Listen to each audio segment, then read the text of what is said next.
Okay, we are live and we are late for the second week in a row. Well, that happens. Welcome to the Pistons Talk Podcast on YouTube. I'm your host, Lance Caparosi. Follow me on Twitter at Lance Caparosi. I promise you I'm worth it. My co-host, Anthony, you can follow him on Twitter and all social media platforms at Pistons Talk. If you haven't already, he started the brand. I jumped on the wagon. Anyway, let's get this started. That's some interesting stuff going on this week if you're a Pistons fan.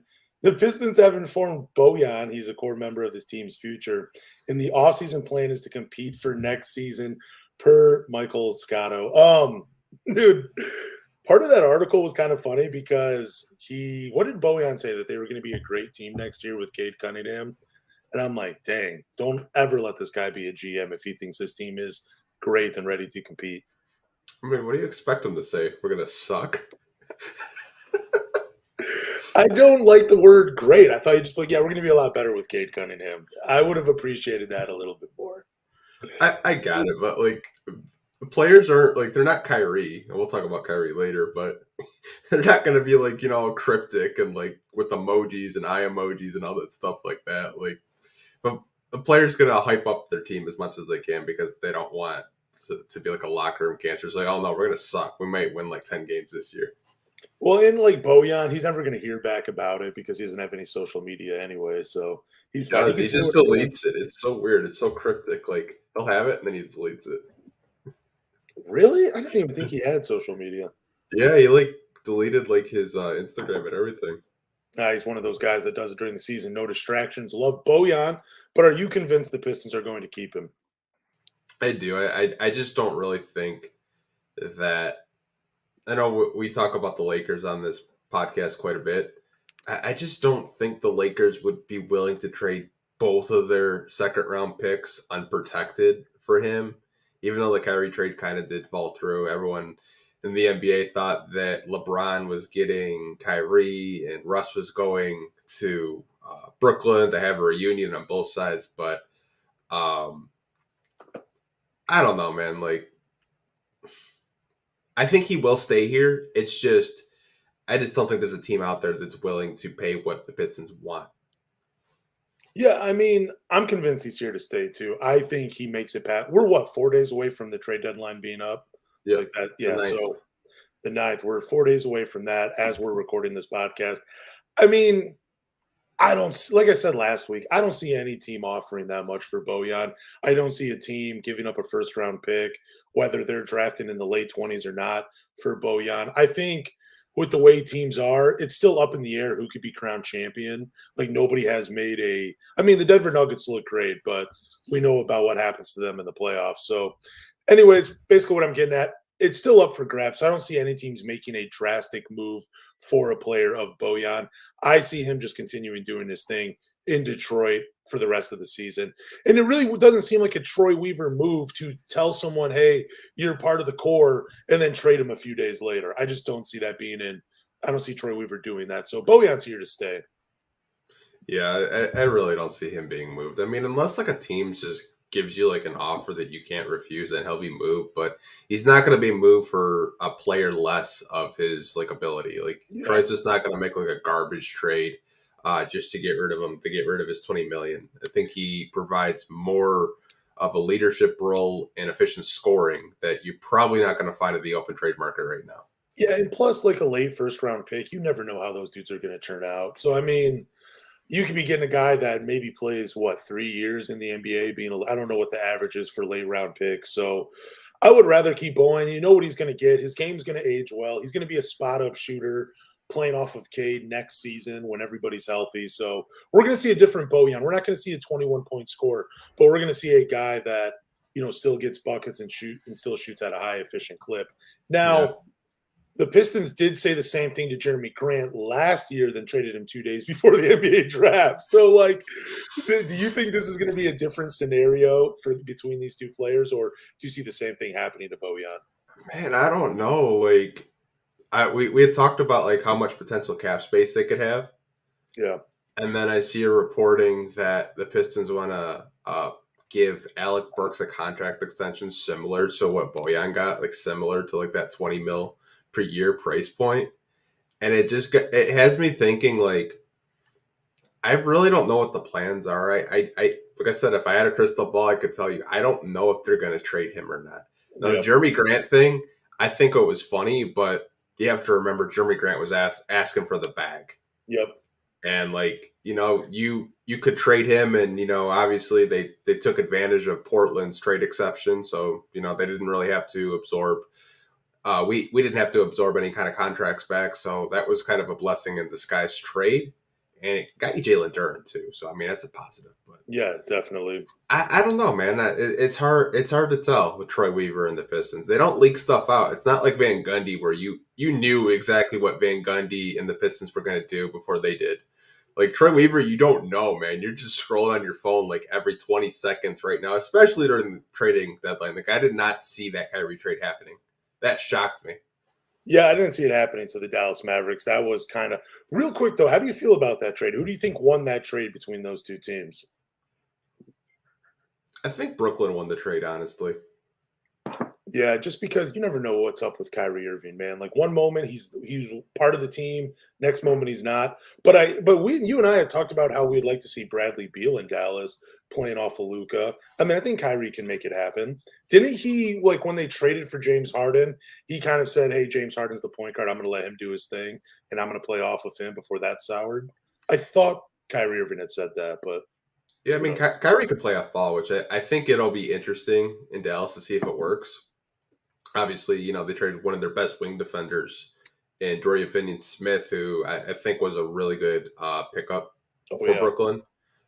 Spencer Dinwiddie goes back to Brooklyn, and they get, I think, one or two first-round picks. I felt like for the headache that Kyrie is, I felt like the Nets came out of the trade as the winner because you don't know what's going to happen with Kyrie. Like Kyrie could just be a couple month rental, and now you don't have someone to pair next to Luka. yeah, and Kyrie championship talent, championship level talent, just you just never know what you're going to get. I mean, he could definitely put you in contender status, but again, you just don't know what you're going to get with Kyrie Irving. But how does like that trade? Like, do you after seeing that trade, do you think that Bojan is just like okay, there's nothing out there for him after seeing what Kyrie Irving got, or did you think like the asking price for Bojan was too much after seeing that trade?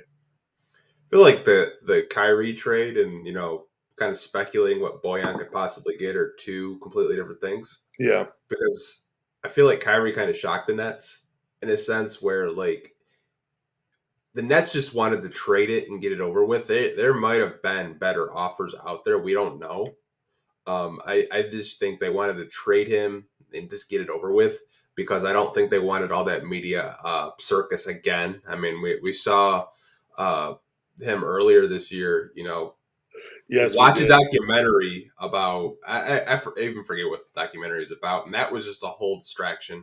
I just think the Nets want to play basketball without any distractions, and I feel like Dinwiddie and Dorian Finney-Smith kind of fit that mold. Yeah, they definitely give you no distractions. And like you said, Dinwiddie, I was surprised at his numbers. He's a 17-5-3 guy this year playing off of Luka Doncic in Dallas. So, and I think you still have Kevin Durant. I mean, he's a franchise cornerstone, dude. As Mm-hmm. long as he can come back healthy, you always have a chance with him on your team. But let's get back to Bojan for a second. For sure. I just want to throw my 2 cents in here.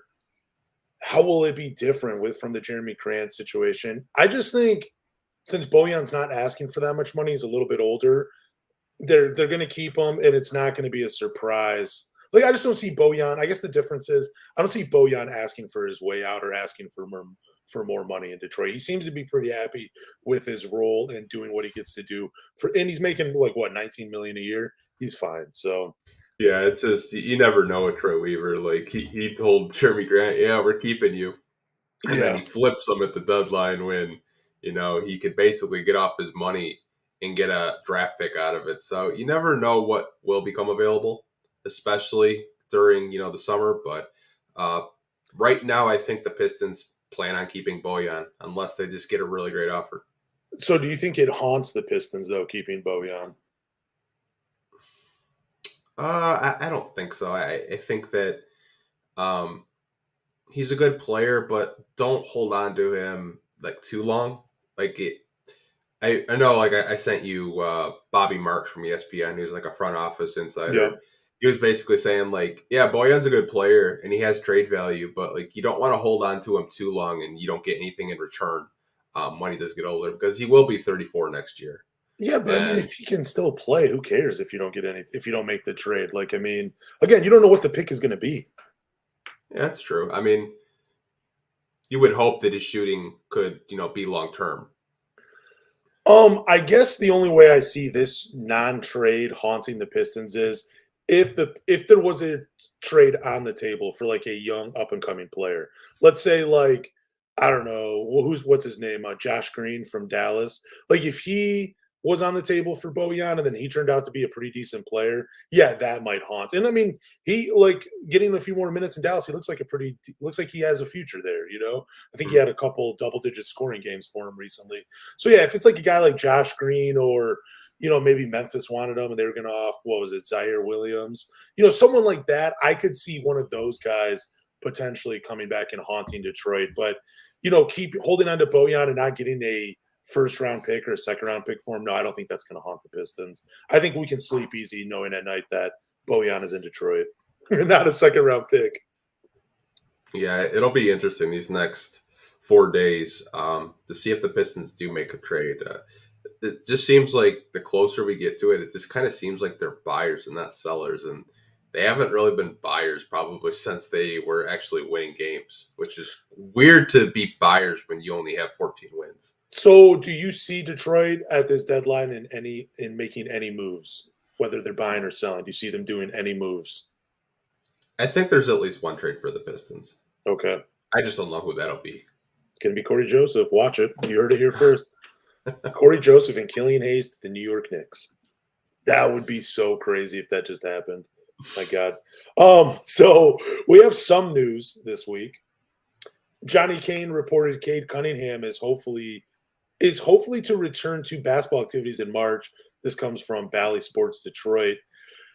Why is Johnny Kane getting our hopes up for Cade Cunningham, man? Why is he doing this to us? Bro, it was so weird. So, like, Johnny Kane said it, I think it was the Dallas game. Yes. And then Greg Kelser kind of, like, echoed that against the Phoenix game. It was, like, kind of teasing it that, like, Cade said he feels good. Cade wants to get back to action. Cade said his leg's feeling good. And I was like, okay. Like, we were told, like, a timetable, like, if you did come back would be, like, around April. And it's only February, and they're teasing it. So it's like I don't know if he's gonna come back. I don't want him to try to come back faster and do even more damage. Yeah, no, that's a different question. Like whether you would want him to come back or whether you think he's going to come back. I don't think he comes back in March. I mean, I've never dealt with an injury like that. I mean, he is still really young, so like his pain tolerance is going to be different at a younger age versus much older. He's probably going to feel a lot better and heal a lot quicker. But I'm with you, man. Let him rest. Just let him rest. I don't want anything to come back and this kid's hurt. I don't want anything coming between him and a healthy season. Like nothing comes between them. I don't want that. I just want to see Cade healthy and ready to go. And I don't know, dude, coming back in March. I mean, I don't even know the extent of the surgery or the injury in itself. I still thought it was shin splint. So, you know what I'm saying? Like, do I think Cade should? No, I don't think he should. I think he should just heal up and get ready for the next season. You know what I'm saying? Like, that just like that attitude, I love it that he wants to get back on the floor, but it just seems like a recipe for disaster, especially when he's had like weird nicky knack injuries so far in his career. I would just say take it easy. Yeah, like basketball activities doesn't mean he's gonna play. Like basketball activities means like maybe he'll do 1v0. Maybe he'll actually jump because right now, like in practice, when you see him shooting, he's not putting any elevation on his jump shot. It's just a standstill shot without him like putting any pressure on his leg at all.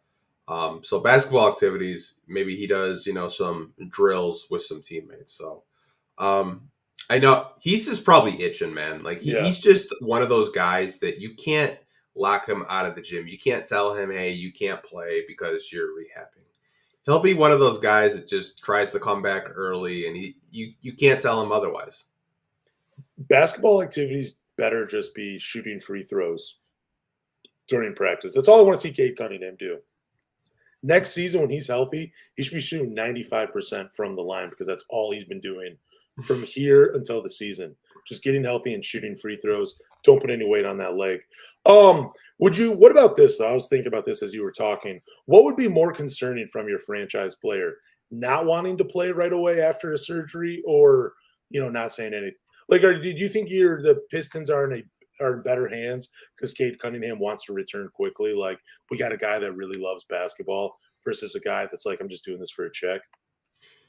Yeah, I think like the Pistons have had guys that just did it for a check, and Cade isn't one of those guys. Yeah. Even though he's still on a rookie deal, he loves the game of basketball and he wants to play, and he's out there. I don't know if you saw. I was scrolling on Twitter last night, and Jack Kelly had posted a lot of Cade's celebrations. I'll have to send it to you, man. Like he would like his celebrations on the bench, dude. They're the funniest thing I've seen. It's awesome. Like him clapping, doing he's too small. Like that. Like the fact that I'm laughing at Cade Cunningham celebrations like mid-season because he's not playing kind of tells you where I'm at as a fan right now. Oh my gosh, yeah, it's yeah. You know what was weird though? When I was watching the game the other night, I saw like a James Edwards tweet. He only had like 3 or 4 likes and 1 comment. I'm like, this is so unusual for like in the middle of a Pistons game for this to be happening.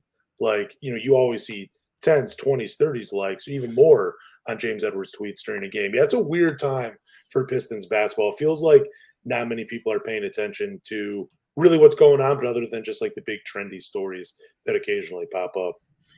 Yeah, I think it kind of tells you like where fans are at the past Yep. 3 years. I mean, like you've won like 20 games the past 2 seasons. You'll probably win 20 games this season if you're lucky. Like, Gosh, like you've won 60 games in 3 seasons. it's terrible, dude. I know bad. it's a rebuild, but I mean, like we haven't really seen any like kind of progress in terms of in the win column yet. It's not a rebuild. It's a restoring. Remember the shirts? That's what they said. It's a rebuild. All right, Luka Doncic calls out assistant coach Jerome Allen for chirping at him all game per Bally Sports Dallas. Okay, first of all, I got 2 thoughts on this. Luka Doncic, one of my favorite basketball players. How are you one of the best players in the NBA and you hear an assistant coach chirping at you? Like, I thought like the best always had to be so mentally focused in on the game. They're so zoned in. They don't hear any of that noise. Is Luka Doncic soft? That is the question I have. Probably not because he dropped 53 on Detroit. But then Jerome Allen, what the hell was going through his thought process chirping at one of the best players in the NBA? Luka is one of the last guys that needs any extra motivation to tear your team apart, and Jerome Allen decides to chirp him. I don't want Jerome Allen as the head coach anymore. He blew it for me with that little chirping incident. But what are your thoughts on this situation? I thought that like because I kind of saw it all game. Like the whole Pistons bench was just kind of like chirping at him, and I don't know if it was because just the amount of complaining he was doing to the refs. Like even though he scored 50, like he probably would tell you I should have had 60. Because just the amount of times I saw him like complain to the refs, like, "Hey, I got fouled. Hey, I got fouled." But I can't really blame Jerome. That's the Philly in him, and you know how Philly people are. Like they're just gonna talk. Like we had Rasheed Wallace on the team a long time ago. Rasheed Wallace was probably the most vocal Detroit Piston you would ever watch, or if you did get to watch the Rasheed Wallace era as a Pistons fan. So I can't really blame Jerome Allen for that. But the fact that he went like all the way up to Luka and saying like, "Man, like quit bitching, quit complaining," basically. And Luka said, "Who are you?" After dropping like a cool 53 on the Pistons, man. Like when I saw that, I was like, man, they need to get Luka some help. He had to drop 53 to beat the Pistons by 9. Yeah, it feels like we're watching like the early Allen Iverson days in Philly, where they weren't really putting the right guys around him, or like Westbrook in Oklahoma City. Mm-hmm. Just kind of the same thing with Luka Doncic. I feel like Dallas will at least get 1 championship with him, which still feels like a waste of his talents. But yeah, dude, back to Rasheed Wallace for a second. He's still chirping the refs, though. I saw that video on your Instagram. And dude, that whole man where he threatens those refs, dude, after 48 minutes, man, is something else. It's a thing of beauty with Rasheed Wallace. I just think as an assistant coach, I'm with Luka, dude. Who are you? You're sitting here holding the clipboard for the head coach. I don't need to hear nothing from you. I'm with Luka on this. Jerome Allen, Philadelphia or not, should not have been saying anything to Luka Doncic. He's the last player that you really want to get going. And we saw it, 53 points, man. Like that's and it was nothing for Luka. He didn't even break a sweat doing it. And Jerome Allen pushed him over the edge. Did you see Coach Casey's quote after the game when they were kind of asking him about that? No, what did he say? Because Luka was talking trash because he's like, I can chirp back. Casey was just like, well, I coached Gary Payton. I coached Sean Kemp. What Luka said was child's play compared to those two guys. Yeah, but I mean, dude, yeah, that was a different era though with the 90s, man. You had guys like those in your face talking trash. Luka, I don't know, maybe he is mentally soft, but he still dropped 53 in Detroit, and I'm still with him on this side. Jerome Allen should not have said anything to him to get him going. I feel like assistant coaches, like if you don't talk, you're an assistant. You're lower on the totem pole than Rodney Magruder right now. Like, yeah, don't be talking. Yeah. I'm not fun at parties, by the way. I'm not fun at parties. Sure, that's what people are thinking. We have some injury news, though. We still have Marvin Bagley out, and then James Edwards earlier today posted that Isaiah Stewart is going to be out, I think, with some shoulder soreness. Yeah, shoulder soreness. Corey Joseph may come back, so we will see. Not like I said, it's the same injury report that we've had for the past 3 weeks. It's been Corey Joseph and Marvin Bagley. Maybe Stu just needs an off day with his shoulder, honestly. What happened to his shoulder? Like, did he get hurt this earlier in the season, or is this a new injury that happened?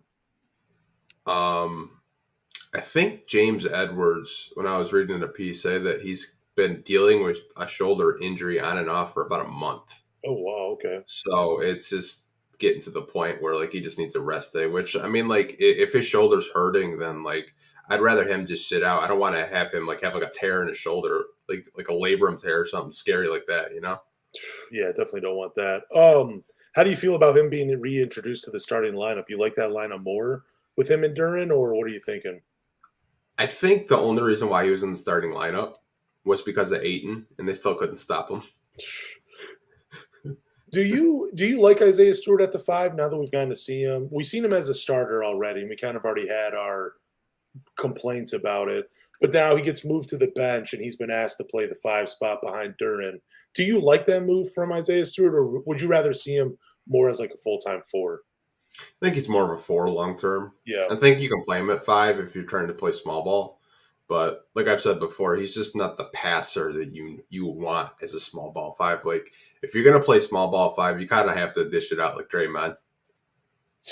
Dude, you got to – or Mason Plumlee. Yeah, that's it. Yeah, or Kelly Olynyk. We've had a couple of those guys here. Let's move on to this one. This one's a little interesting, and I know people love draft talk, so that's why we're bringing it up.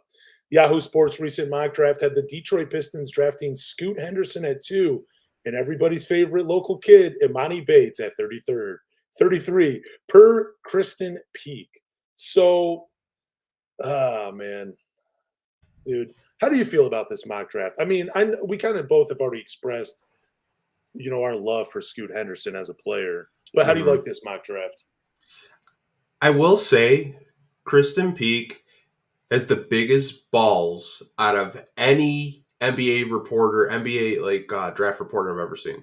Okay. She will put out some mocks where, like, I don't agree with it, but we're talking about it right now. Yeah. Right?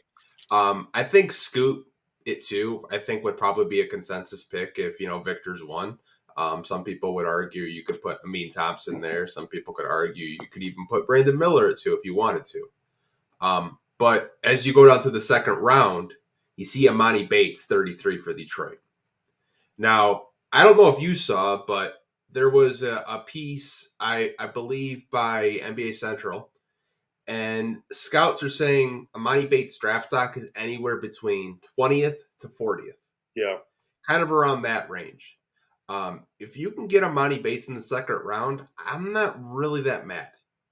Because I think one thing with him is the kid can score the basketball. Yeah.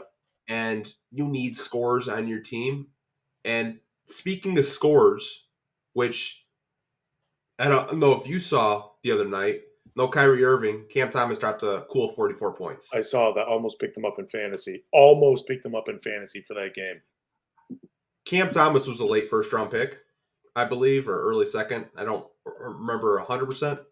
But I think Emoni Bates can have that same kind of effect in the NBA. Like, yeah, there's some off-the-court issues that some Pistons fans don't like. They don't like that, he's kind of steered in the wrong direction. And some people blame his father for his, I don't want to say his like issues he's had off the court, but he does have some influences that would kind of, I don't know, maybe as a Pistons fan, you kind of take pause when you're thinking about drafting him. But I mean, the talent's there for me. I think if you can get him in the second round, it's a good draft pick. He's a local kid. He can score. And I've even seen Troy at some EMU games. So Troy has been scouting him. So would not be surprised if we saw him in a pre-draft workout for the Pistons. I mean, I definitely think the Pistons should do their due diligence on Emoni Bates, like any team should. Like, he could definitely score the ball. You guys know how I feel about Scoot Henderson. The dude's a dog. You can see him in the graphic right below Anthony's name. I mean, that dude, that's a face that says, I don't give a fuck about nothing but basketball. So Scoot Henderson, he's my favorite. I mean, if Victor Wembanyama was in this class, he goes number one. I do feel like, though, and maybe I'm wrong, this might be a hot take, I feel like Scoot Henderson might drop in the draft. I feel like teams, there's going to be some guys that they're more impressed with because they're like a flash in the pan. They're going to like really pique some interest by some teams. And I wouldn't be surprised if Scoot Henderson fell out of 2. It would not surprise me at all. You guys have heard me talk about Emoni Bates as well. I'm not in love with the kid. Like 6'8", 6'7", somewhere around there. Decent handle. He's a great college scorer. I think he averaged like 40 a game when he was in 8th grade. The dude can score the ball. I don't know what else he gives you more other than that. Outside of scoring, what does he give you as a player? Because, dude, you know just as well as I do, Anthony, no team is drafting a guy in the second round and saying, hey, man, go get me buckets and you be the guy. Like, nobody does that with the second round pick. You know what I'm saying? So it happens in some cases, like Nikola Jokic, like you see he became an MVP, but draft him in the second round. They weren't expecting that. So Emoni has to show me more than him being able to score the ball. I know he can do that. He did average less than 10 at Memphis. Harder competition, I guess. Goes to EMU, starts doing that draft stock. Doesn't have great blow-by speed, so he relies on his jump shot a lot. Not a great athlete by pro baller standards, and he's not very explosive. So, I mean, I don't know. This might sound kind of weird, but I think he's closer to Adam Morrison than the generational talent he once was pegged. Yeah, I know a lot of people probably aren't going to like to hear that. They're not going to like to hear that Adam Morrison comp, but I've been watching more games of him lately because I'm like, I said, I got to do my homework. I got to watch some tape on the kid, and I can see what scouts see. Okay. And that's why I mentioned Cam Thomas, because Cam Thomas does a lot of what Emoni Bates does, to the point where, like, he just looks to score. He doesn't really look to pass. He's just a scorer. And I think that's what Emoni Bates will be at the next level. He's just going to be a certified bucket. He's just going to be one of those guys that's off of your bench that can give you a cool 15 every night. Like, that's what I think his NBA career will be. Him just kind of being like in that Jamal Crawford type of tier where you're just looking for him to get you buckets. You're not looking for him to distribute the offense. You're not looking for him to be a lockdown defender. You're just looking for him to score the basketball. And I think that's one thing that he's elite at. But even Cam Thomas, the guy you're making a comparison to, he only averages 8 points, 1 rebound, 1 assist. I mean, he shoots great percentages, 46, 40, and 80% from the line. But, I mean, outside of the 8 points per game, like, and I like Cam Thomas. I think he's a good player, but everybody in the NBA can score. It's like, what else can you do for me that makes you last in this NBA? Because for all we know, in 2 years, Cam Thomas could be over in China dropping 50. Like, we've seen plenty of guys like Cam Thomas come to the NBA, have a good couple of years, show some stuff. But even there's a reason Mac McClung is in the G League. Like, yeah, he can score, but not every team is looking for a guy to give 25, because not everybody can do that in the NBA efficiently. Like, there's a reason there's guys like Kevin Durant, Jimmy Butler, LeBron James, those guys that are the top earners, because they can do a little bit of everything. Guys like Emoni Bates, they come in, they probably show something, but it's all about it has to be more, man. Like it has to be more than scoring with Emoni. I just don't see him coming into the NBA and just scoring at will like he does at Eastern Michigan. I just don't see it. Oh, we'll see. We'll see. Yeah. I think, the beginning of the year, he kind of struggled a little bit, but, Yeah. I mean, he's heating up. Seems like every other game I look, he's dropping 30, 40 points. So, and like I said, his stock is going to be rising as we get closer to March Madness. Yeah. No, I mean, he's definitely a talented player. There's a reason he's being looked at by NBA teams. I'm just maybe more cynical, I guess. I don't know. I don't know, man. He just doesn't seem as fluid of an athlete. Like when I watch some of the great scorers in college, like remember Michael Beasley and like just how different he was and how much like just head over heels he was than every other player. I don't get that same feeling from Emoni Bates. Like I'm not watching like a Michael Beasley type player where you're like, this dude is totally different.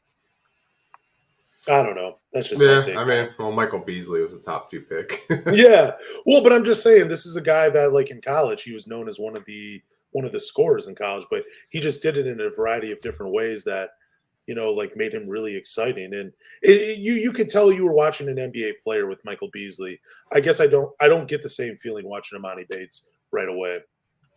Yeah, I think he's an NBA player. I just don't think he's going to be, like, to your point, I just don't think he's going to be where he's affecting the game more than just if he's not scoring, like, what does he provide? I think that's what you're trying to get at. Yeah.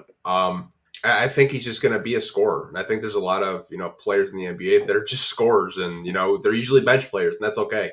Not every player is going to be a star. I don't think he's going to be a star, but I do think he will be one of the better scorers out of this draft class. I mean, hey, I hope it. I mean, I'm not rooting for him to fail. I'm just trying to be, trying to be objective. You're trying to be realistic. I get it. You got some Pistons fans saying, draft Emoni with our lottery pick, Like I'm not that crazy, but I will recognize the talent. The kid is talented. The kid can score. He's got an array of offensive moves that, some players in the NBA don't even have. Like kid's got a repertoire offensively, but like you said, if he's not scoring, what does he provide? I get it. Yeah. No, and I mean, there's one thing I will say I am impressed about Emoni. This is what I was impressed about him in high school. He just knew where his spots were on the court. Like, I was really impressed with that because that shows, like, a maturity to the game because a lot of guys don't know where their bread and butter is on the floor. You know what I'm saying? Like, He knows his exact spots where he goes. He's like, dude, I'm going to be really good from here, here, and here, and I know this. Like, you cannot stop me if I get to this spot. So, who knows, man? He has great size for that position, too, but – only time will tell with Emoni. For sure. We have All-Star Weekend coming up. Jaden Ivey and Jalen Duren will represent the Detroit Pistons at the All-Star Rising Games. This comes from Mike Curtis.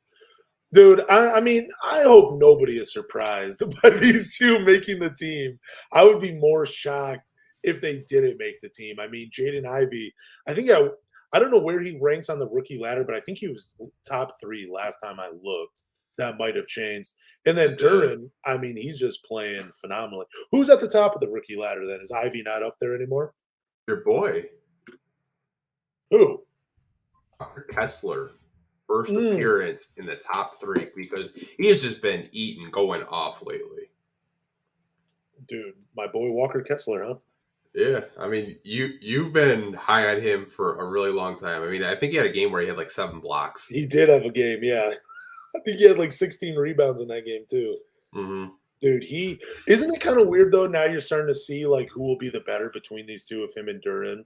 That's going to be a fun thing to watch. You know what? I was just going to ask you that because I know some Pistons fans like they love Duren and so do I. I even like kind of made a comment earlier this year where I kind of thought that like Walker Kessler is in a good system in Utah. Yeah. And it made me kind of think he was a system player.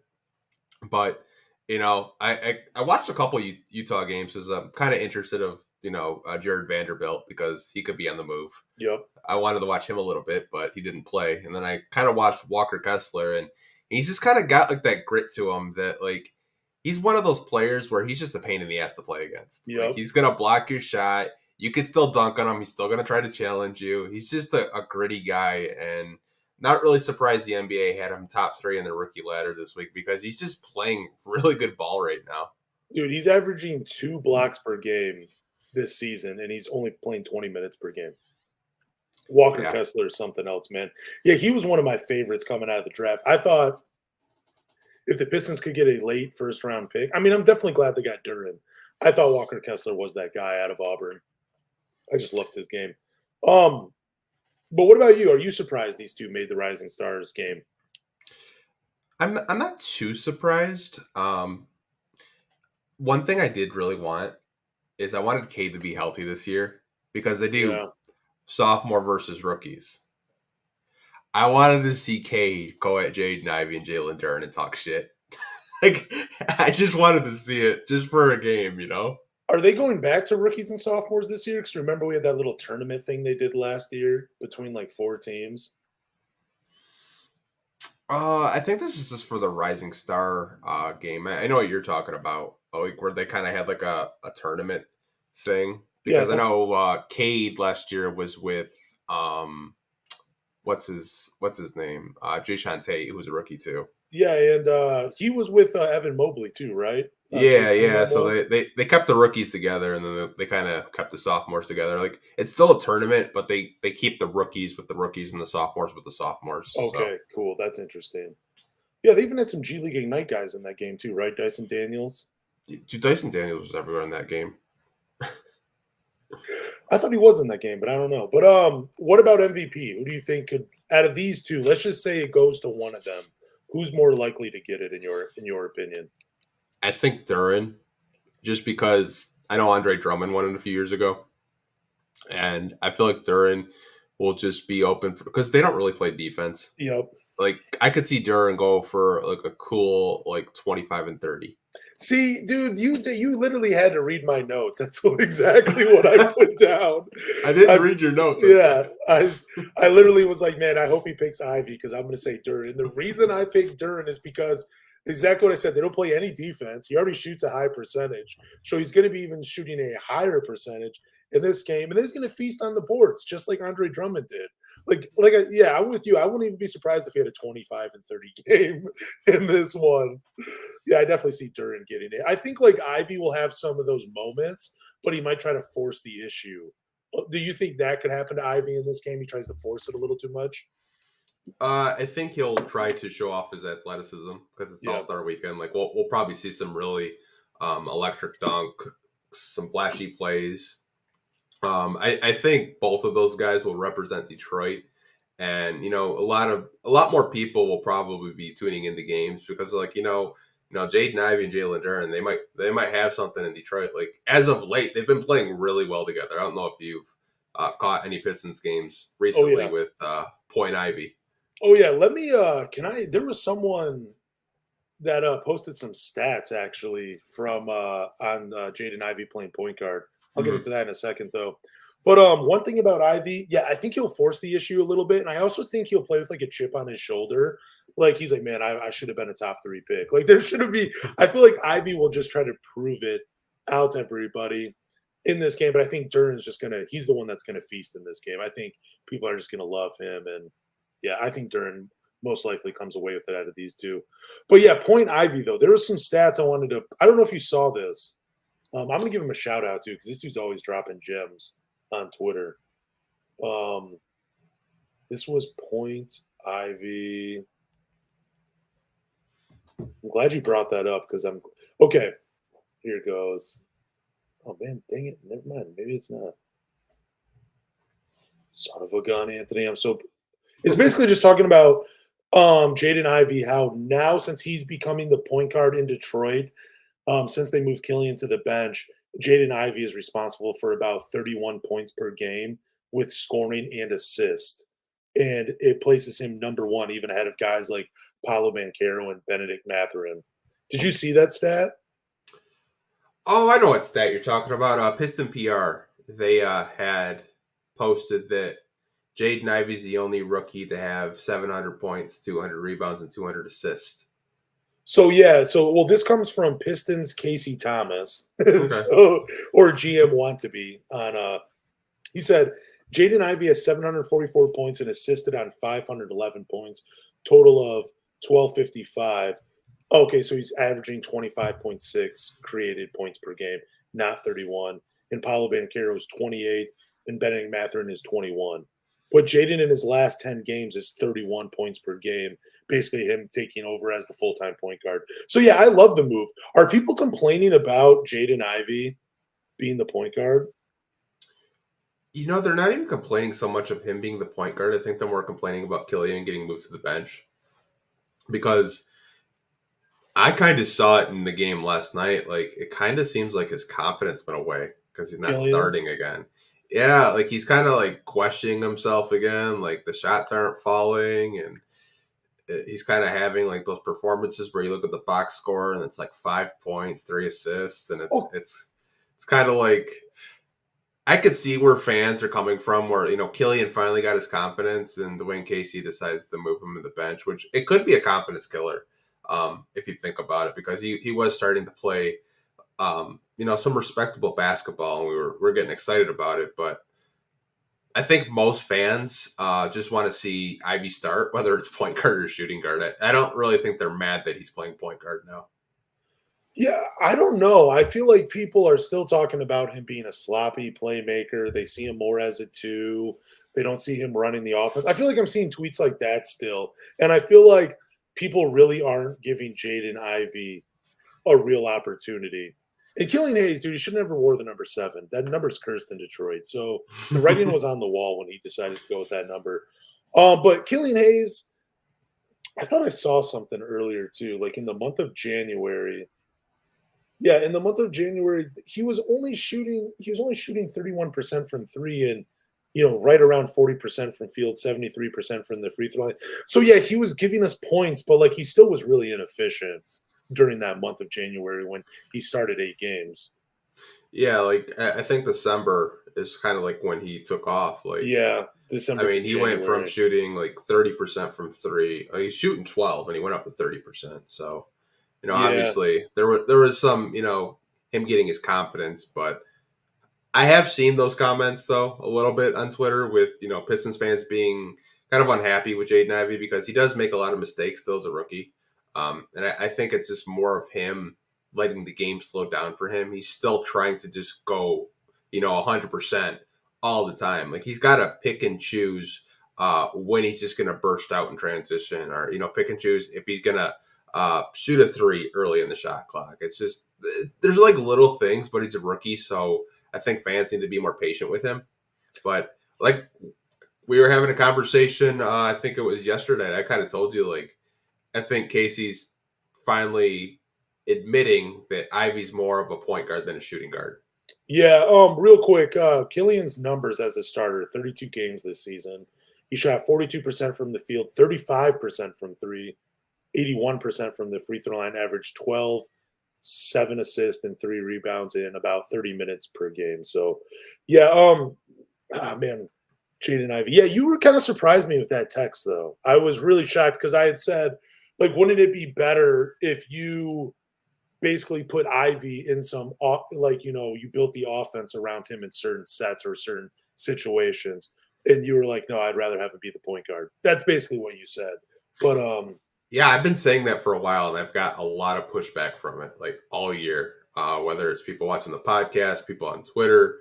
Like I said, even Ivey himself has said I'm a shooting guard, but I think he's more of a natural point guard than he realizes. You don't really see too many shooting guards with that burst, with that speed, the ability to facilitate like he does. I think if you see him as a shooting guard, then he's going to have to really develop his jump shot. But I think he can get away with it being a point guard because he can still facilitate and affect the game. Like his scoring isn't, I don't want to say it's not efficient, but like I want him to shoot better from low 30s from 3. I'd like to see him up to 35, 36% from 3. It's like to see him make better decisions in transition, make better decisions in the half court. But I think that'll come with time. Okay, so do you see him more as like a natural point guard or just them trying to take advantage of his speed and athleticism when he has the ball in his hands? I see him more of in that Russell Westbrook archetype. Okay. Where when Russ was in OKC, he was that, natural point guard. He was the one facilitating everything in OKC. Now he's just got to find his Kevin Durant. Like that's all it is. He's just got to find his Kevin Durant, and then Pistons got a dynasty. Well, I mean, we got the James Harden type in Cade Cunningham, and we got the Westbrook and Ivy. So you're right. We just need Victor Wembanyama to, get this big three going in Detroit.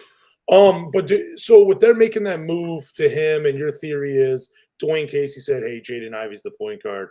So do you think that they're turning a corner, saying like, "Hey, this is more of Ivey's team than Cade," or do you think it's not about anything like that? I don't even think it's like so much a team. I think it's more of like Casey has used him at shooting guard for, I think 40 plus games, and he kind of saw like what he could do at that shooting guard position. And as of late, he's been playing point guard.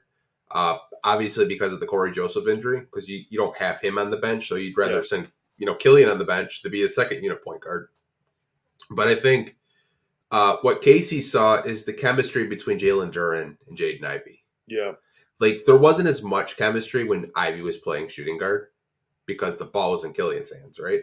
Yeah. I think there's more chemistry, and you kind of it kind of reminded me of like the Brandon Jennings, Andre Drummond days, where those two had really great chemistry, and they would do pick and rolls, lob threats, like the offense kind of revolved around them because they were kind of worrying like what are the wings going to do, what are the shooting guards going to do, what are the forwards going to do, right?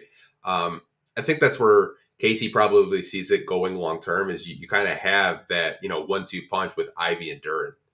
Yeah, but then you got Cade in the mix. So how do you think this works out with Cade, with Ivey playing point guard? Because I always was under the impression Cade was the better playmaker between him and Ivey, but Cade is also really good at different things compared to Ivey. Like he's a better shooter. He can play off the ball, because he has that size. You can put him in different situations. But do you think it takes anything away from Cade's game, having Ivey play the point? No, I don't think so. I think Cade can play off ball if he wants, but I don't really think you could have them in the same starting lineup and both have ball handling responsibilities. Like it doesn't have to be like 100% on Ivey to facilitate the offense. Like Cade could bring it up sometimes, and I kind of think that's like a luxury. Like I've mentioned Cleveland multiple times. Like Darius Garland and Donovan Mitchell, they kind of share the responsibilities of ball handling. And I think that's what you could probably do with Cade Cunningham and Jaden Ivey.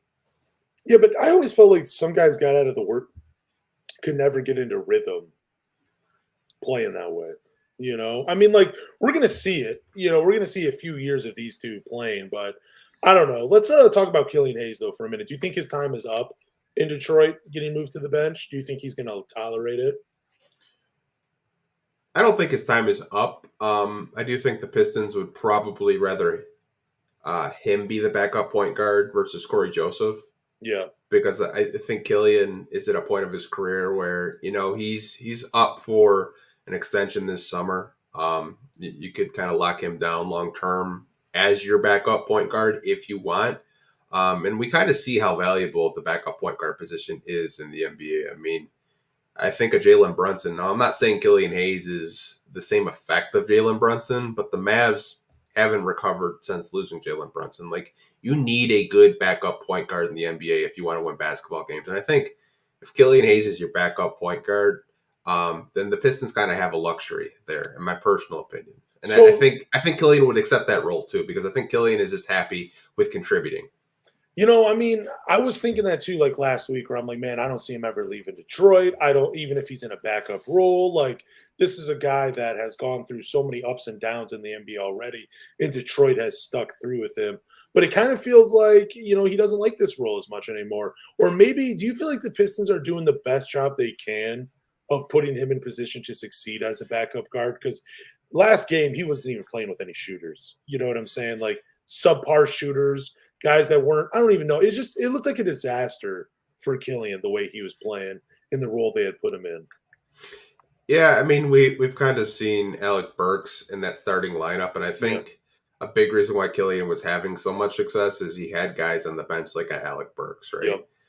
Now you don't have Alec Burks out there. That was kind of like a scapegoat for him, where you could kind of pass it to him on the wing or pass it to him to kind of create something for himself, but I think the best ball we saw from Killian this year was off the bench, and he was putting up those numbers off the bench. Now, Casey didn't insert him into the lineup until, a couple of weeks of him, playing some really productive basketball. But I think Killian will be fine. I just think he's going to have to figure out what works for him off the bench and what doesn't. And, he's going to have to find your boy Livers more often, in my personal opinion, because that's the best shooter outside of Alec Burks on this team in Bojan. Like, Man, Isaiah Livers could definitely be a 40% three-point shooter on this team if you give him the reps. We all know he's a good shooter, but Killian's going to have to, find guys like that more often, in my personal opinion, if, he wants to have success. Man, Livers disappeared too in that last game. I'm a little different, man. I think this might be the writing on the wall for Killian. I think this is Detroit saying, like, look, this is your role as the backup point guard. You either make the most of your minutes or we're just going to go, because they're already going in a different direction. Like, I think, like, Killian's only role in this team is to be the backup point guard. And if it doesn't work out, he's going to be out in Detroit. You know what I'm saying? I see some other teams maybe taking a chance on him, but he really has to get a shot going, man. That's still the biggest thing for him. Is at least, as long as you can become an average shooter, he's going to be fine.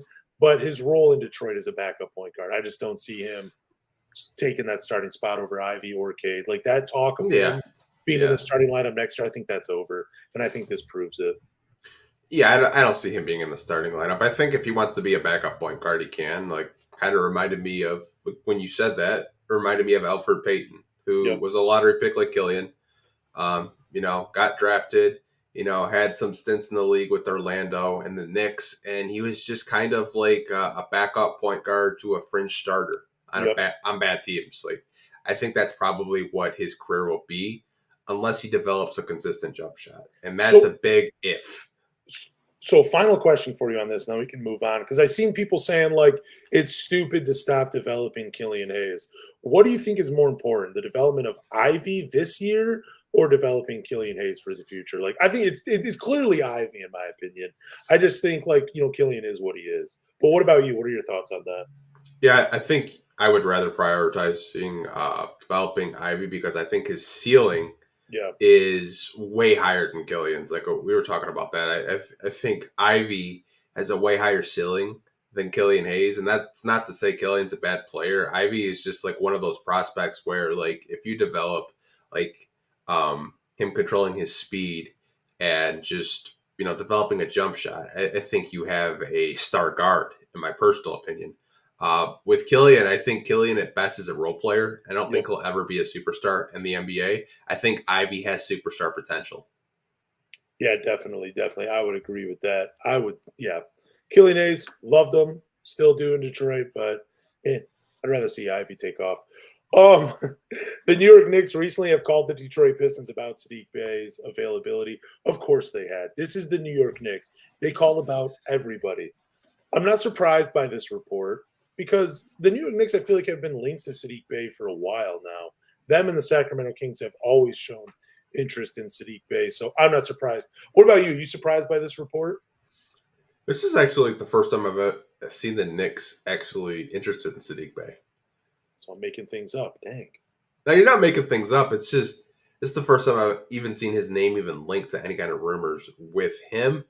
It does kind of surprise me a bit, because they're kind of a team where I don't really know if, they're trying to win, or they're kind of like that fringe play-in team where it's like, yeah, we might make the play-in and that we're happy with that, or are they going to blow it up at the deadline and, try to retool the roster? Because, like, obviously I think them making a 4 seed a couple of years ago was a fluke, in my personal opinion.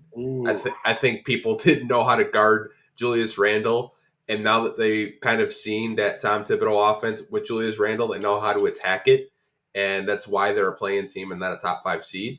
That's just my opinion on it. I think, no one really saw Julius Randle unleashed before, and now they have plenty of tape on it, and it's really easy to defend. Yeah, I mean, I don't want to see Saddiq Bey in New York, because, like, I just don't think, like, I don't know about you, but I don't think it would work out. I feel like he would be in Tom Thibodeau's doghouse. I just, like, because even though Saddiq Bey is a very hard worker, that's the thing that Tom or Thibs is really going to like about him. He's just not a very good defensive player, and that's what you need to be. You need to be able to do that to play for Tom Thibodeau. So I just don't see it working out for Saddiq Bey in New York. Plus, there's not really anything that the New York Knicks, any players they have on their roster that I want. Like, I'm kind of interested in Quentin Grimes and Obi Toppin, but I would rather have Saddiq Bey than those two on my team. Yeah, I mean, I'm trying to think of the. There's one guy on their roster that's probably really under the radar, and Pistons fans probably don't even know his name. I really like Jericho Sims. Yeah, Jericho Sims is nice.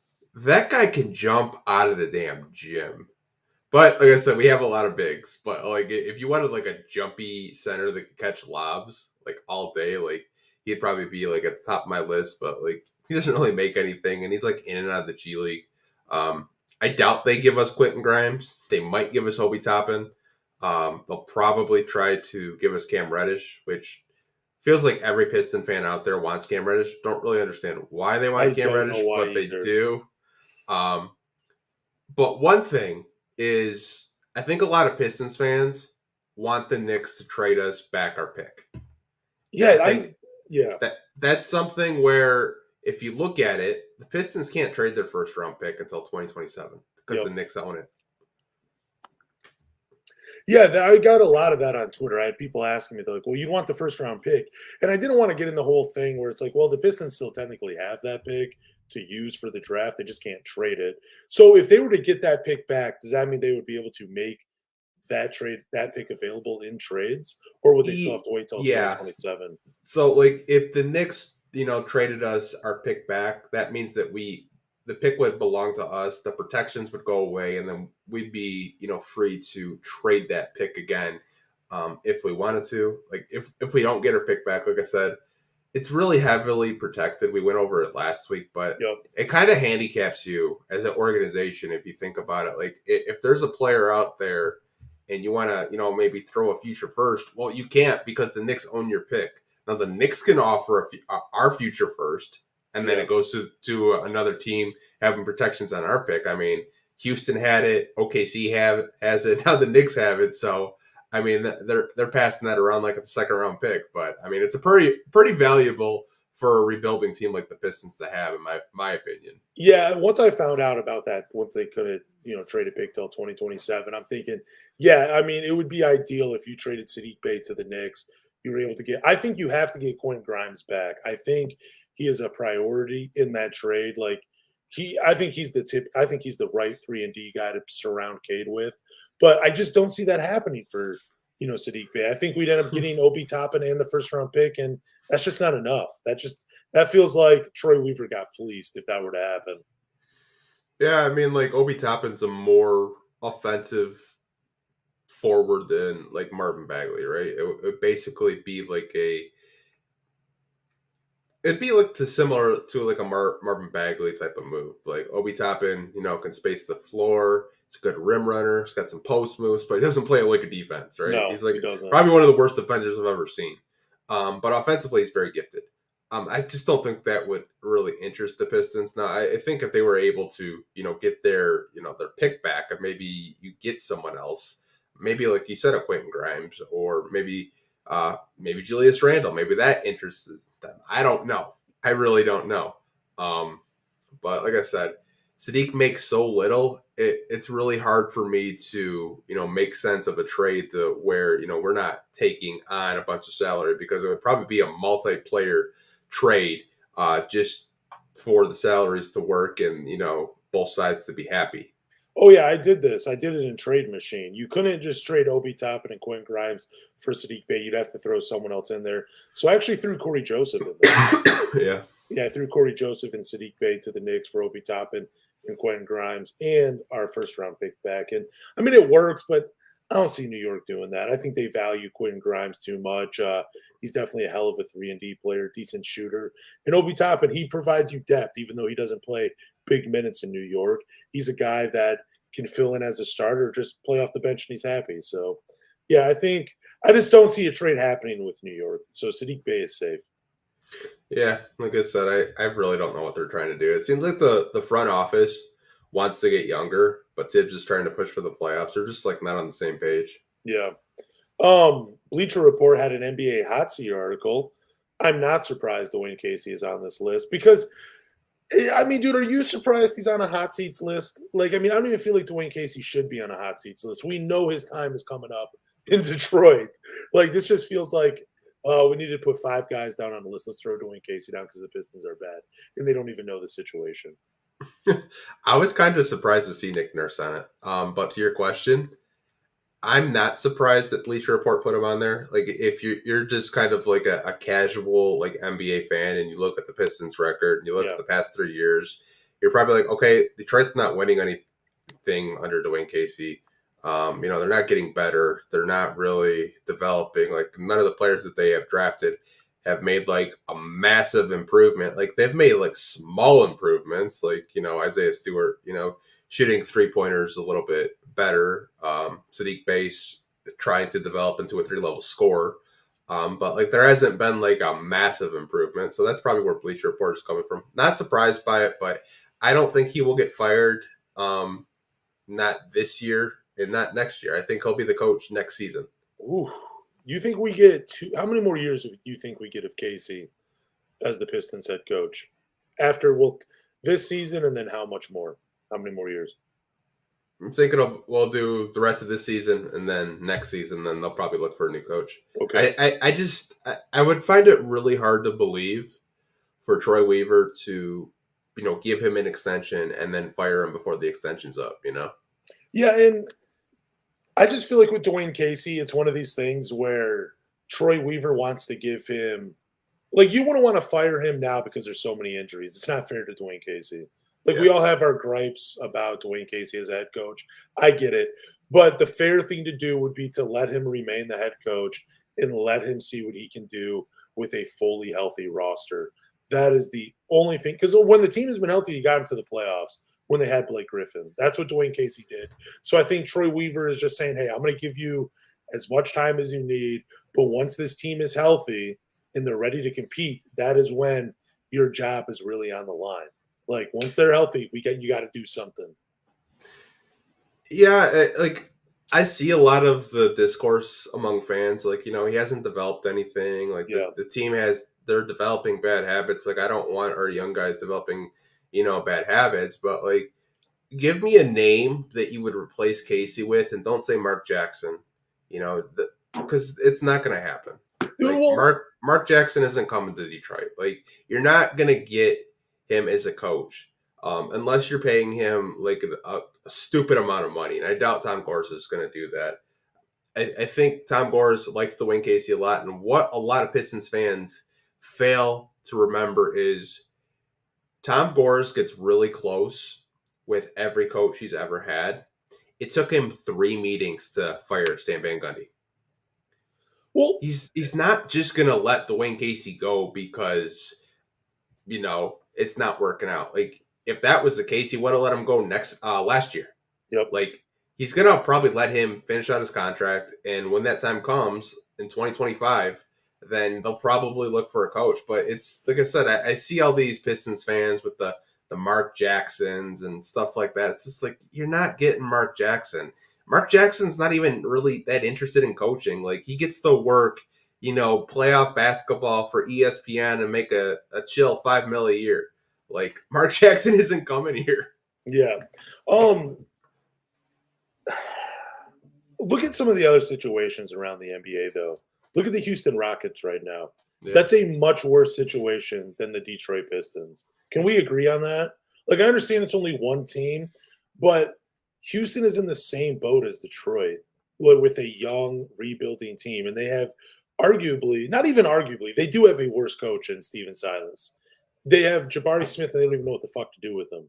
You know what I'm saying? So, like, they got Kevin Porter running point guard. They don't know what they're doing in Houston. So, I know we have our gripes about Dwayne Casey, but it's still a better situation than some teams out there. Yeah, I mean, Steven Silas was a head coach, or he was an assistant in Dallas under Rick Carlisle. And I remember when he did leave Dallas, a lot of Dallas fans really hurt by it. They're really upset. They're like, He's a really good coach. But, like, what a lot of fans, I don't want to single, like, all Pistons fans out. I would say this is a select few. a select few blame the coach if, the team, loses, and they lose a lot. Like, I would say probably 40% of games is on coaching and 60% is on the players actually executing the coach's game plan. And you got to remember, these kids are young, man. Like, you don't come into the league dominating. Like, LeBron James is the anomaly, right? Yeah. Like, it took Steph Curry, 6-7 years to even have a winning record? The other thing too, though, is like, how can you put effort on the coach? Like, if a player doesn't want to play tonight, how is that on the coach? I mean, I get it, but I mean, I also don't get it. You can't blame the coach for every little thing, because if you only give credit to the players for winning and you're just blaming the coaches for losing, that doesn't make any sense. You know what I'm saying? Like, I get it. People were upset. Some people have been upset about the lack of effort in some of these games. But explain to me how that's on the coach. What does the coach need to do to get them fired up? You know what I'm saying? Like, Dwayne Casey, for all accounts, is doing his job. It's just it's on the young players to show up and execute what he wants them to do. Yeah, I mean, his first year here, and he won 41 games. And the roster decided, or not the roster, the front office decided they were going to go into a rebuild. Yep. And, when you're trading your best players and you get younger, you see how hard it is to win. I mean, look at San Antonio. They have one of the greatest coaches of all time. And even Greg Popovich is having a hard time getting these young guys to play for him. He's having a hell of a time. And, San Antonio is rebuilding much like the Detroit Pistons, and he's even struggling. So for Pistons fans saying, Casey's the reason why we're bad, Casey needs to go, and he needs to go 2 years ago, you could hire, any up and coming coach. They're probably going to have the same issues that he has. Like, he may win maybe a few more games, but you're not. I think Pistons fans this year, they had really high expectations. They thought they were going to win 40 plus games with Cade Ivey, and we're 55 games into the season. There's 14 wins. I think a lot of Pistons fans are just sick of the rebuild, and they're just sick of losing. And I can understand that, but you have to understand that rebuilds take time, and they take even longer when you don't have any trade assets. Yep. The Pistons had no trade assets during this rebuild. Their only asset was Blake Griffin, and Blake Griffin was on a bad contract and they had one good leg. When you look at other teams like OKC and the Magic, they actually had players that they got to trade. Like OKC had Paul George and Russell Westbrook, where they got return on them. The Magic had Nikola Vucevic and Aaron Gordon, where, they had multiple draft picks and they got some assets back. The Pistons didn't have any assets during this rebuild, so that's why it's taking so long. We had bad contracts, and now Troy has actually got rid of those contracts, and he's going to have some money to spend this summer. So what I would preach is patience, because Troy will get this roster right.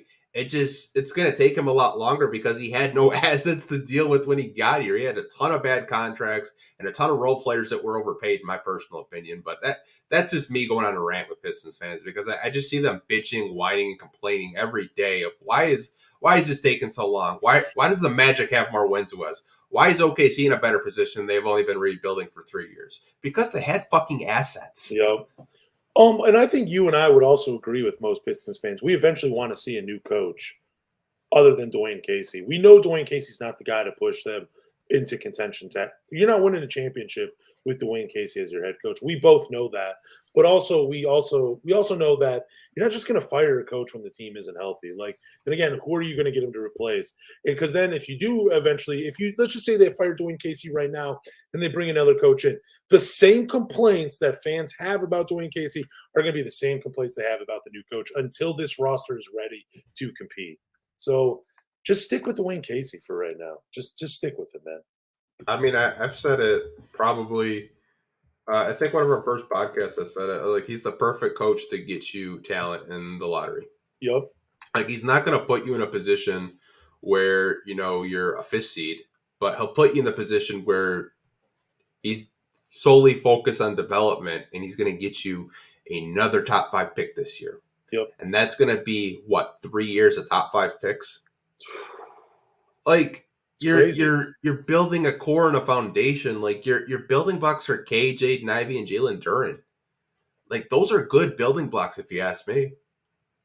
And I love that you brought up Greg Popovich, man. That's such a great point because he is one of the greatest coaches of all time, and you see him struggling with the Spurs right now. So, like, great name drop right there, Anthony. That was awesome. Put it into perspective that way.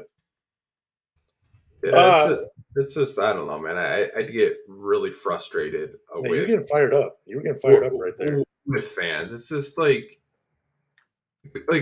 someone in the comments. I'll give him a shout out. D basically said, the Spurs would be a better team than the Pistons. Just for perspective, with the Spurs, they have the worst defensive rating in the NBA. They're 30th. Yeah. They have the second the worst offensive rating. They're 29th. They have the worst net rating in the NBA. They're 30th. But they're third in the league in assists because they move the ball. But they still suck. Because they can't hit a shot. Like, they're rebuilding too. Like, rebuilds take time, you guys. Like, unless you have a ton of assets to kind of just get draft picks and get, like, above average players like Utah did this year, Utah got a shitload of players and draft picks for Rudy Gobert and Donovan Mitchell. The reason why they're having success is they actually had assets to trade. We had no assets when Troy got here. But also, there's probably some fans in Utah that are like, damn, I wish we didn't do this. You know what I'm saying? Because in a few years, Utah's going to be stuck in purgatory because they don't have anybody that's going to push them over the top. I know Lauri Markkanen is having a good season, but they just don't have anybody. They don't have a Donovan Mitchell anymore. They're looking for that guy. So I don't know. Utah, I'm glad that, they're 27-27. And, you're right. They did have assets to make a trade where they didn't have to rebuild. But I think I would rather be in the Pistons position other than the Jazz right now. Yeah, like I said, when you do rebuilds, you see these teams that are blowing it up. 90% of the time, they have a star player or all-star player where they can get some capital back. Like, we had none, man. Like, we traded Andre Drummond for a second-round pick. Kind of shows you around the league what people thought of him. And we got John Henson back and Brandon Knight. Exactly. Like, the rebuild started when we traded Andre.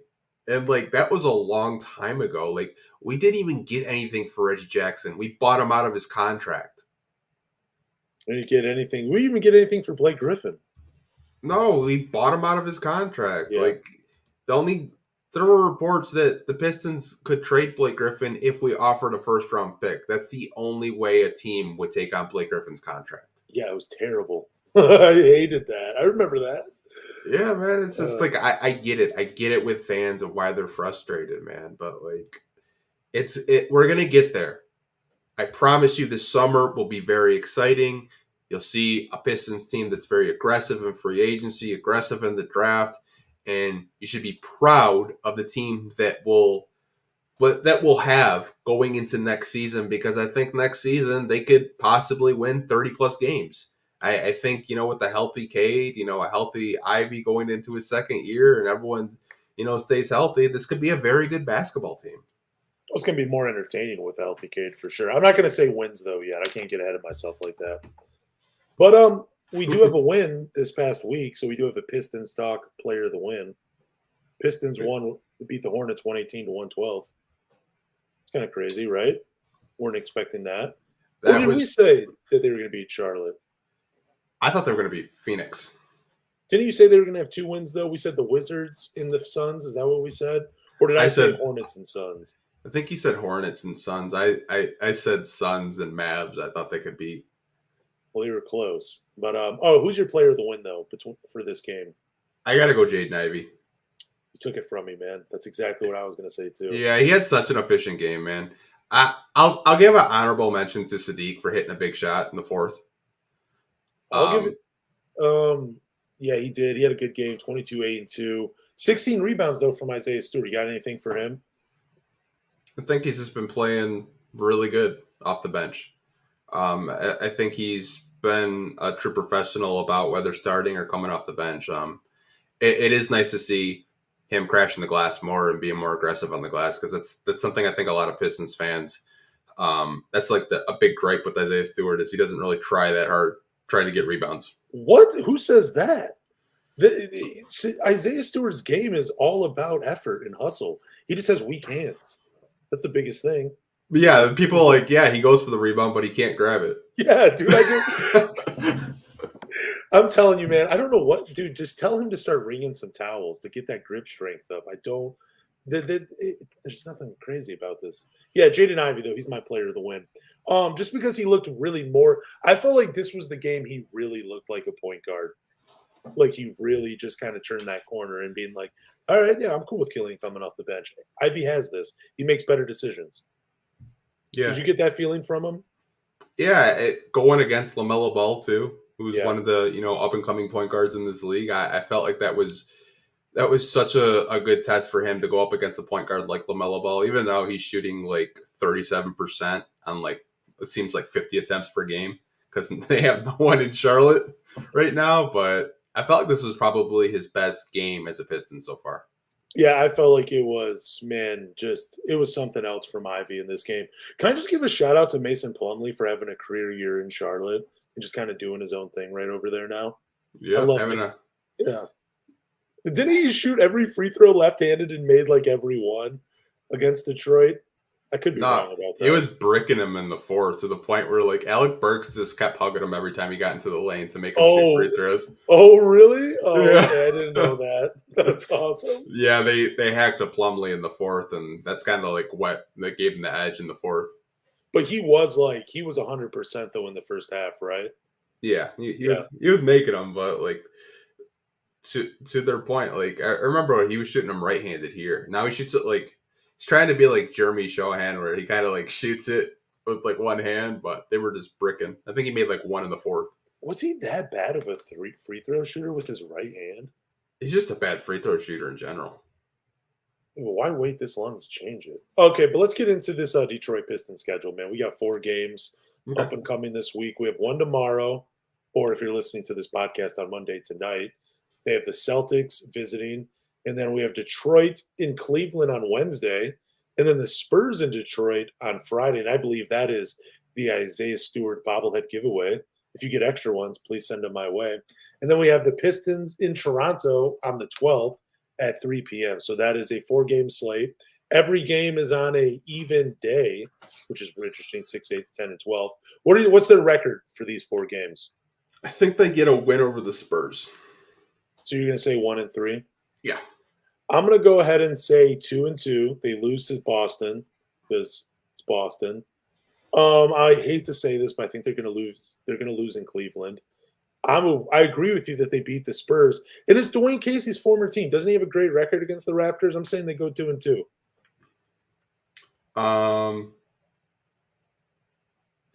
Yeah, like I've been thinking about it. I think it depends, man. Like, what game is the Raptors game on? Like, what day? Sunday at 3 p.m. Sunday at 3 p.m. It'll be after the deadline. I don't know. I don't know what the Raptors are going to do on the deadline. I think the Raptors stay put, though, too. I don't see them getting – I mean, they might trade – I don't know what they're trying to do either. If they trade OG, I'd be shocked and surprised. I mean, they might trade Fred VanVleet, too. So, yeah. I'm still going to give the Raptors the edge just because of Pascal Siakam and Scotty Barnes. Because I think they're just a nightmare to go up against. But you mean Pascal, a.k.a. Sekou Doumbouya? Oh my God. Dude, you don't remember? I don't want to get into that. Yeah, but I remember it. So, yeah, 2 and 2. What's going to be the game you must watch this week out of these 4 games? Like a must watch.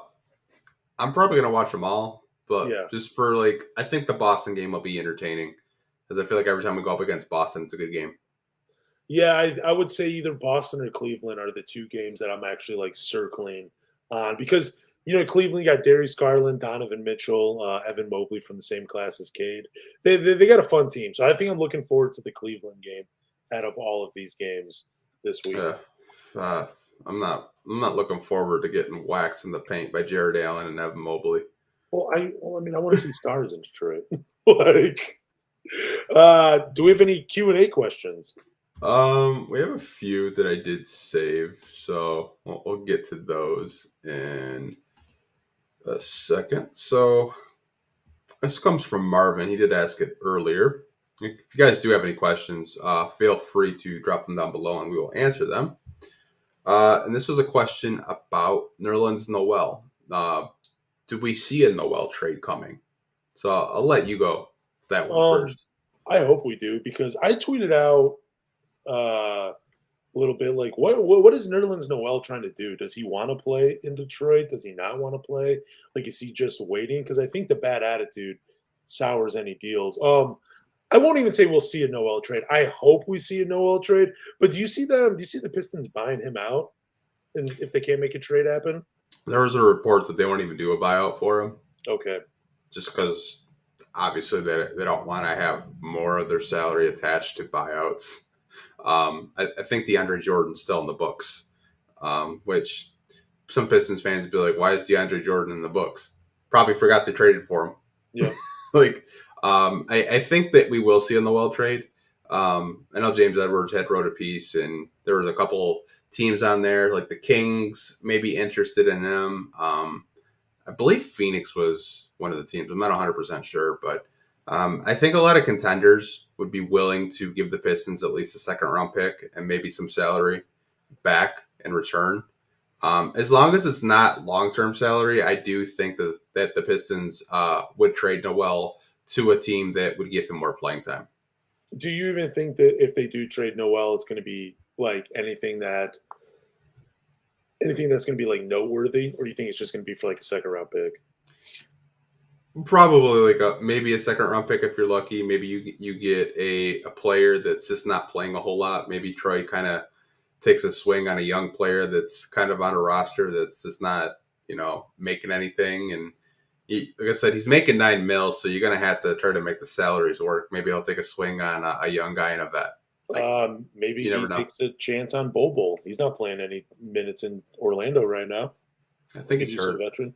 Is he? No, I don't think he's hurt. I've been following a little bit. I just think Orlando's getting healthy. They just decided not to play him. Well, I had him on my fantasy team for a while, and it seems like he was hurt like every other game.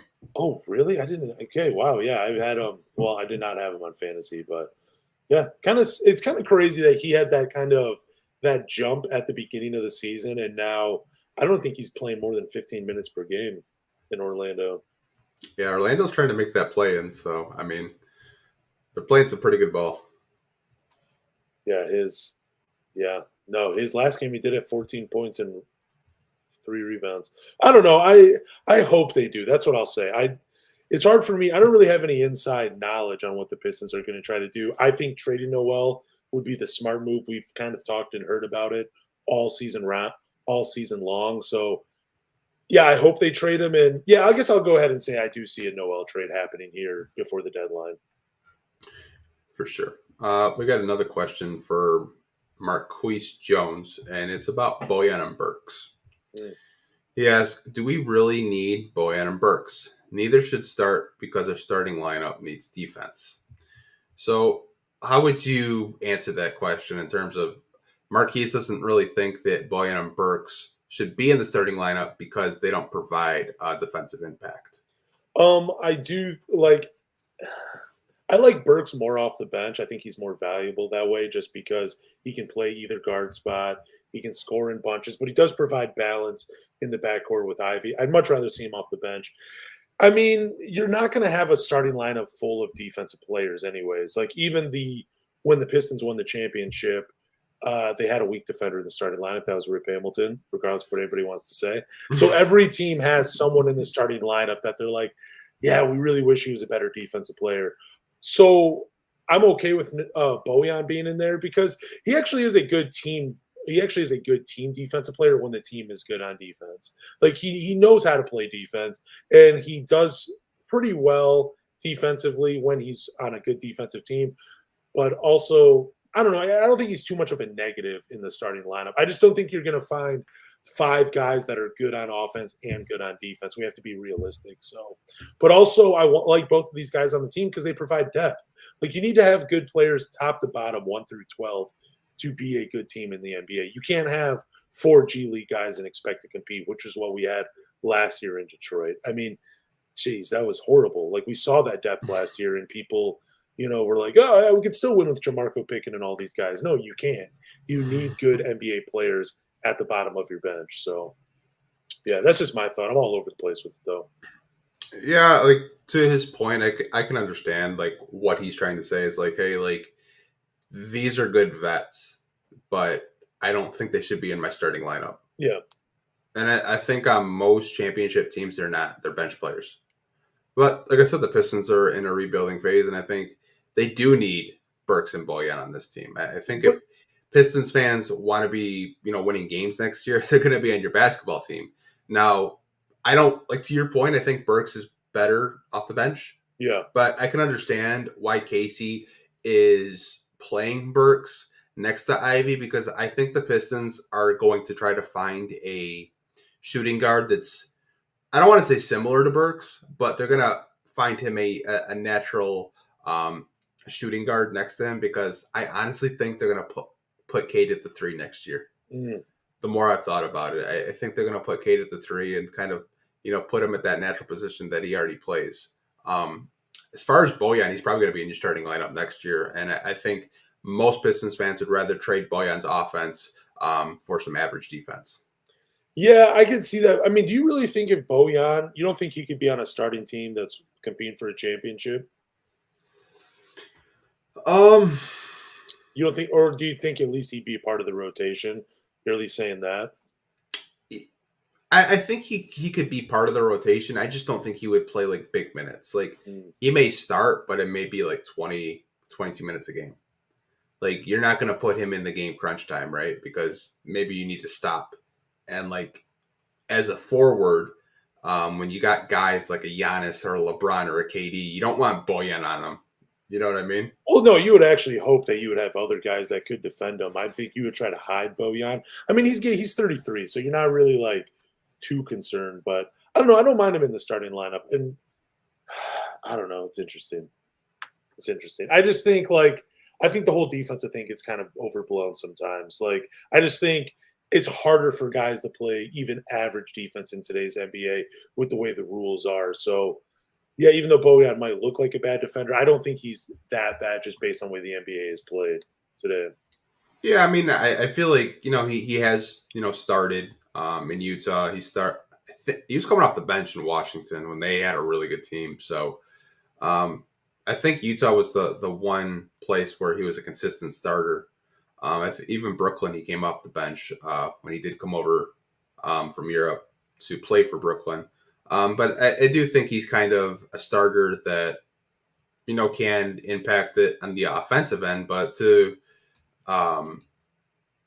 Marquise's point, I can kind of see where he's coming from because they're offensive, but they're not like defenders. Like I think that's his main point. Like he says, do we really need them in the starting lineup? We need more defenders at the shooting guard and the forward position. He's 100% right. Well, yeah, but would you want to start? We can say Hamid Diallo is a better defender than Bojan, but would you want to start Bojan? I mean, would you want to start Hamid over Bojan?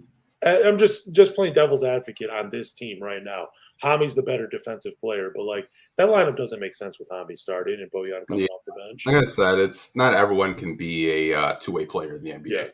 Yeah, it's just hard to be. Bojan's a really good one-way player, and he's an average defender at best. Like I would trade his 20 points a game versus like you said, would you rather have Hamid's? Like I don't even know what he's averaging. I'll be generous and say like 10.